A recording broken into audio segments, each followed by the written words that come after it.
आता मी इथं शेवग्याच्या शेंगा घेतलेल्या आहेत उकडून, थोडंसं मीठ टाकलेलं आहे आणि उकडून घेतलेलं आहे. आता शेवग्याच्या शेंगाची भाजी करायची. तर गॅसवर कढई ठेवलेली आहे, त्याच्यामध्ये तेल घातलेलं आहे, थोडं जिरे घातलेत, मोहरी घातले. जिरे मोहरी तडतड करू द्यायची चांगली.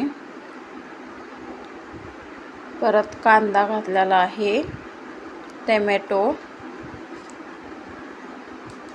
कांदा टमॅटो घातलेला आहे त्याच्यामध्ये तेलामध्ये. चांगलं कांदा टमॅटो भाजून घ्यायचं. पहिला कांदा चांगला भाजून घ्यायचं. थोडंसं कांद्यामध्ये मीठ टाकायचं म्हणजे कांदा लवकर भाजतो. नंतर टमॅटो घालायचं. लाल होईपर्यंत कांदा भाजून घ्यायचा. कांदा लाल होईपर्यंत भाजून घ्यायचा. नंतर टमॅटो टाकायचं. कांदा लाल चांगला परतून घेतल्यावर थोडासा मोठाच कापलाय कांदा. खूप तिखट होता कांदा, कापू वाटत नव्हता, पण तसंच कापले डोळे झाकून. त्याच्यामध्ये मीठ टाकलेलं आहे. कांद्यामध्ये जास्त लवकर भाजला जातो कांदा.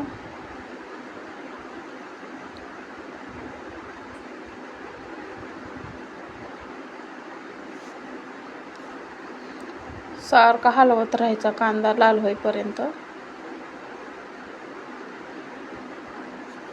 भाजी ना पटपट पटपट, कांद्याला उशीरच लागते थोडासा भाजायला. ओला कांदा असल्यामुळं थोडासा वेळ लागतो कांदा भाजायला. आणि त्यात मोठा कापलेला आहे. तुम्ही थोडासा बारीक कापू शकता म्हणजे लवकर भाजला जाईल कांदा, किंवा कांद्या टमॅटोची पेस्ट पण चालेल. पण मी इथं कापून घेतलेला आहे कांदा.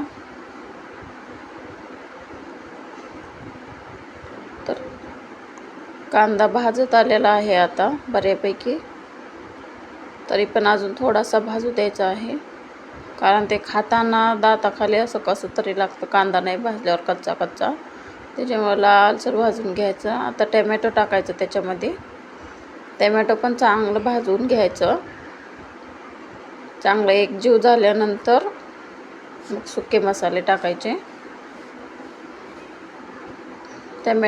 टमॅटो भाजत आलं की मग सुके मसाले त्यामध्ये टाकायचे. आता भाजत आहे टमॅटो. एकजीव होईपर्यंत भाजायचं कांदा टमॅटो.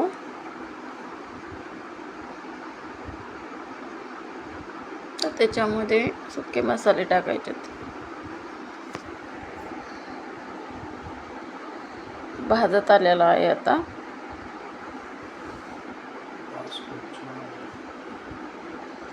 वास तर खूप छान येते. आता त्याच्यामध्ये मी अद्रक, लसूण, कोथिंबीरची पेस्ट टाकलेली आहे. थोडीसा गरम मसाला टाकलेला आहे आणि घरातला साठवणीचा काळा मसाला टाकलेला आहे. आणि थोडंसं लाल तिखट पण टाकलेलं आहे. कलर पण खूप छान येतो. हळद थोडीशी टाकलेली आहे. आणि आता हे चांगलं परतून घ्यायचं.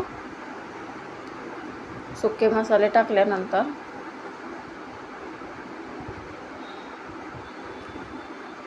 थोडंसं परतायचं त्याला, म्हणजे कलर खूप छान येतो भाजीला आणि टेस्ट पण खूप छान येते.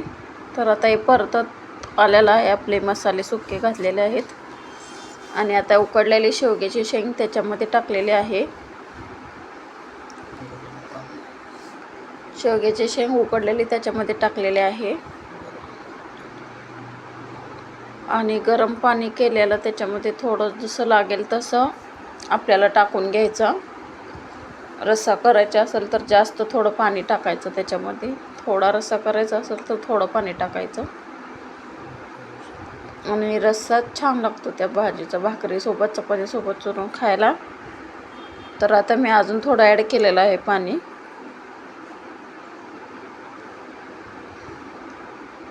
आता थोड्याच वेळेत त्याला कलर छान मस्त येतो. कलर बघा कसा आलाय. तरी अजून उकळी नाही आली. उकळी आल्यावर खूप छान कलर येतो. आता थोडी उकळी आली की थोडं शेंगदाण्याचे कूट टाकायचे त्याच्यामध्ये,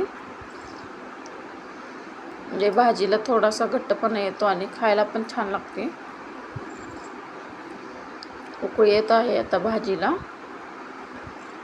कलर तर छान आलाय, लाल लाल. आता थोडंसं शेंगाचं कूट ॲड केलेलं आहे त्याच्यामध्ये. थोडंसं जास्त रस्साभाजी असेल तर थोडंसं जास्त शेंगाचं कूट घालायचं, नाही घातलं तरीही चालेल. अशा प्रकारे शेंगाची भाजी आपली रेडी आहे. आता थोड्याच वेळात बघा थोडीशी वरून कोथिंबीर पण टाकायची, पण थोडी उकळी आल्यानंतर टाकणार आहे मी. आता उकळी येत आहे भाजीला. बघा उकळी तर आलेली आहे आता भाजीला. खूप छान कलर दिसत आहे भाजीचा.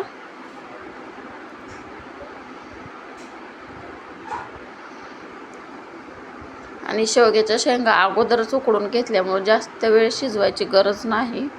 जरी कच्च्या त्याच्यामध्ये परतलं तरी थोडा उशीर शिजून घ्यावं लागेल, पण मी अगोदरच शेंगा उकडून घेतलेल्या होत्या. इकडं चहा पण शिजत आहे, मस्त असं चहा पण रेडी आहे. तर चहा प्यायचा आहे.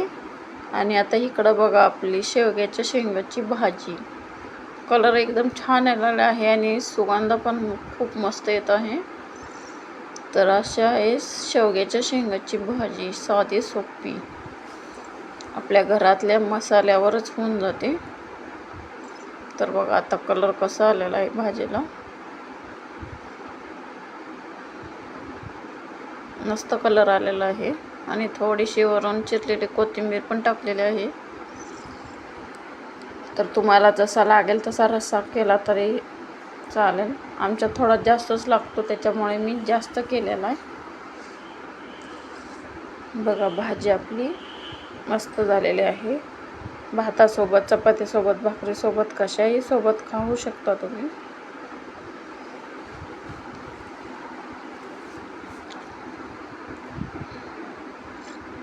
एकदम मस्त झालेली आहे भाजी. तर चला आता स्वयंपाक तर झालेला आहे, भाजी तर झालेली आहे आपली रेडी. भाजीचा खूपच प्रॉब्लेम होतो, काय करावं सुचतच नाही ते भाजी. आज हे काय करावं, उद्या ते काय करावं. चपाती भाकरी पटकन बनवून घेतली जाते, पण भाजीचं खूपच टेन्शन आहे. तर हे बघा भाजी कशी दिसत आहे, शेवग्याच्या शेंगाची भाजी कशी दिसत आहे. तर बघा आता, तर बघा तुम्हाला भाजीची रेसिपी आवडली असेल तर लाईक सबस्क्राईब करा आपल्या चॅनलला.